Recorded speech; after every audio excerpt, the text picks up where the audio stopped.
नमस्कार, Shruti's kitchen and ब्लॉगमध्ये तुमचं अगदी मनापासून स्वागत। तर बाजारात खूप असे ताज्या मटार आलेले आहेत आणि थंडीतच त्याची खरी चव आपल्याला चाखायला मिळते।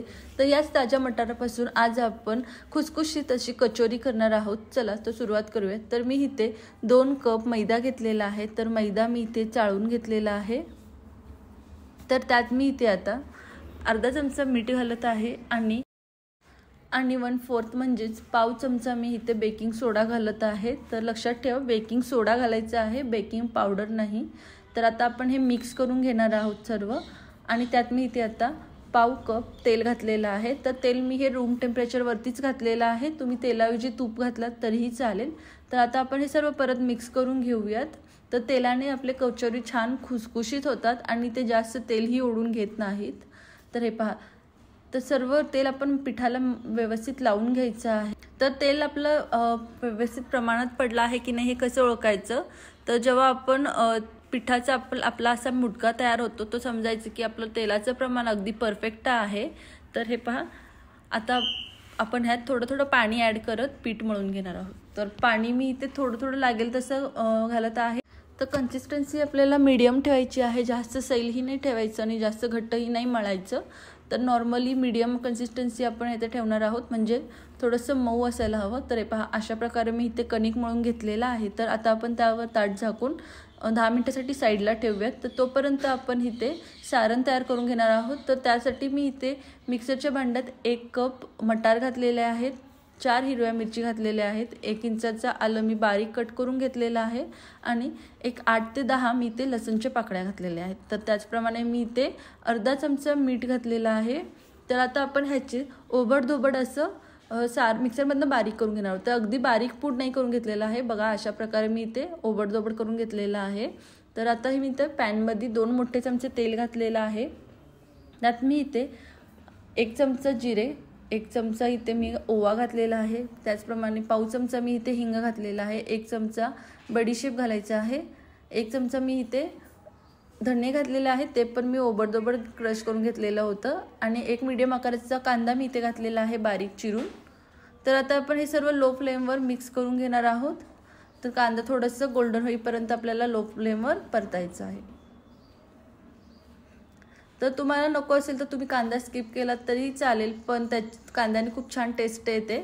तर इथे मी आता मसाल्यामध्ये 1 चमचा गरम मसाला, 1 चमचा आमचूर पावडर, अर्धा चमचा हळद, 1 चमचा मी इथे लाल मिरची पावडर आणि चवीपुरतं मीठ घातलेलं आहे। तर मीठ आपण ऑलरेडी सारणमध्येही घातलेलं आहे, त्यामुळे मीठ व्यवस्थित प्रमाणात घालायचं आहे। तुमच्याकडे आमचूर पावडर नसेल तर तुम्ही चाट मसाला घातलात तरीही चालेल किंवा लिंबू पिळालात तरीही चालेल। तर आता आपण इथे सर्व मिक्स करून घेतलेलं आहे आणि मसाल्यांना छान तेल सुटलेलं होतं। तर त्यात मी इथे आता आपण तयार करून घेतलेलं सारण घातलेलं आहे। तर हेही आपल्याला व्यवस्थित मिक्स करून घ्यायचं आहे। तर लो फ्लेमवरच मी इथे 4 ते 5 मिनिटासाठी याला परतून घेत आहे। तर हे पहा, मस्त असं आपलं सारण तयार झालेलं आहे। तर आता आपण हे साईडला ठेवूयात 10 ते 15 मिनिटासाठी, याला थंड करून घ्यायचं आहे। तर तोपर्यंत आपलं इथे पीठ ही बघा मस्त मऊ असं झालेलं आहे, तुम्ही बघू शकता। तर हलक्याशा हाताने आपल्याला परत एकदा मळून घ्यायचं आहे। तर मी इथे अशा प्रकारे हलक्याशा हाताने मळून घेतलेला आहे। तर त्याचा मी इथे आता एक गोळा अशा प्रकारे काढून घेत आहे आणि तो हातानेच आपल्याला गोल करून घ्यायचा आहे।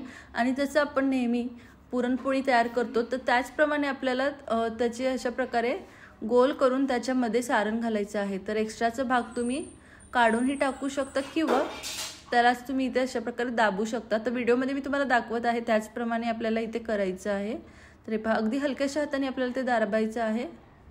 तर हेच पहा, आणखीन एकदा मी ते करून दाखवत आहे।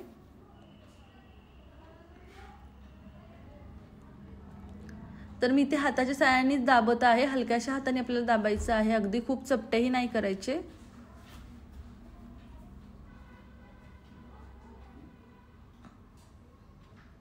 तर पहा, अशा प्रकारे मी एक्स्ट्राचं पार्ट जे आहे ते इथे काढून टाकतेय आणि अगदी हलक्याशा हाताने आपल्याला इथे अशा प्रकारे दाबायचं आहे, बघा अशा प्रकारे।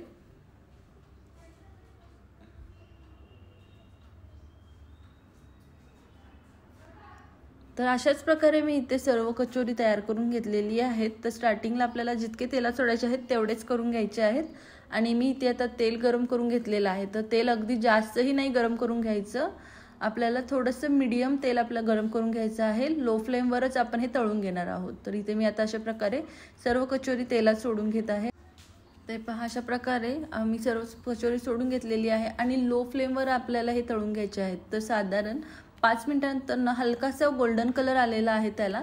हे पहा, व्हिडिओमध्ये तुम्ही पाहू शकता. तर दोन्ही साईडनी आपल्याला छान असं खरपूस होईपर्यंत ह्याला तळून घ्यायचं आहे. तर फ्लेम हा लोच ठेवायचा आहे, नाहीतर ते आतून शिजणार नाहीत व्यवस्थित. तर हे पहा, लो फ्लेमवरच मी ते सर्व कचोरी तळून घेतलेली आहे. तर तुम्ही पाहू शकता अगदी मस्त कलर आलेला आहे आणि तो तितकाच खुसखुशीत झालेला आहे. तर अशाच प्रकारे मी ते सर्व कचोरी तळून घेतलेले आहेत. तर हे पहा, आणि ते हे तुम्ही ग्रीन चटणीसोबत किंवा चिंचाच्या चटणीसोबत सर्व करू शकता. तर हे पहा, व्हिडिओमध्ये तुम्ही आवाजावरून तुम्हाला अंदाज आला असेल की किती मस्त असे खुसखुशीत झालेले आहेत आपले कचोरी. तर कसा वाटला आजचा व्हिडिओ नक्की कमेंट करा. व्हिडिओला ट्राय करा, व्हिडिओला लाईक करा, शेअर करा. तर आजचा व्हिडिओ बघितल्याबद्दल धन्यवाद. परत भेटूया एका नवीन व्हिडिओसोबत.